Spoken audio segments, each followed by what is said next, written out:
Սիրելի քաղաքացիներ, այստեղ նոր տարածքային կառավարման եւ ենթակառուցվածքների նախարարը հայտարարեց, որ Սամվել Կարապետյանը արել է քաղաքական հայտարարություն իրենց հանձնարարությունից հետո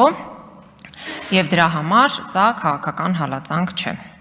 Ես ուզում եմ հասկանալ հայ առաքելական Սուրբ եկեղեցուն պաշտպանելը, այդ որ ժամանակից դարձավ քաղաքական հայտարարություն։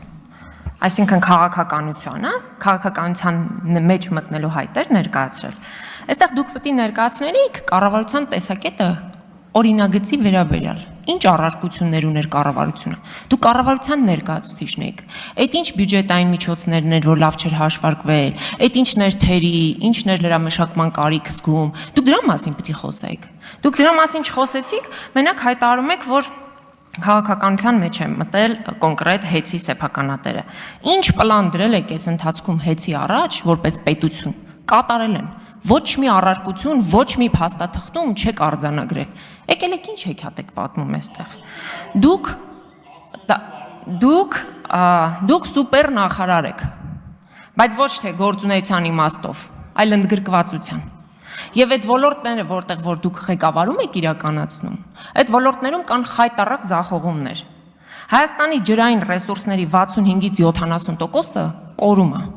Կորուստա պաշտոնական թվեր, ու դրա պատասխանատուն դուք եք։ Եկել եք ստեղ խոսում եք ազգային անվտանգությունից, բայց ռազմավարական նշանակության հարցեր։ Բայց դրա մասին պիտի մի խանգարեք։ Հաջորդը։ Վիոլա ջրի հետ, ով երբևէ առնչվել է, իրեն պիտի համարի աշխարհի ամենադժբախտ մարդը, ամենադժբախտ, բայց դուք Վիոլա ջրի մասին որևէ հայտարարություն չեք անում, քանի որ Վիոլա ջրի սեփականատերը չի հայտարարել, որ ինքը հայ առաքելական Սուրբ եկեղեցու կողքին է։ Սա է խնդիրը։ Ես գիտեմ, որ Հայաստանի Հանրապետությունն է, բայց կառավարումը իրականացնում են մարդիկ, ովքեր որ ձեզ հետ, ինչպես դուք խոստովանեցիք, քաղաքական տարաձայնություն չունեն։ Եվ ազնվություն ունեցեք ասելու, որ ավարտեցի, որ սա քաղաքական նախագիծ է քաղաքական նպատակներով։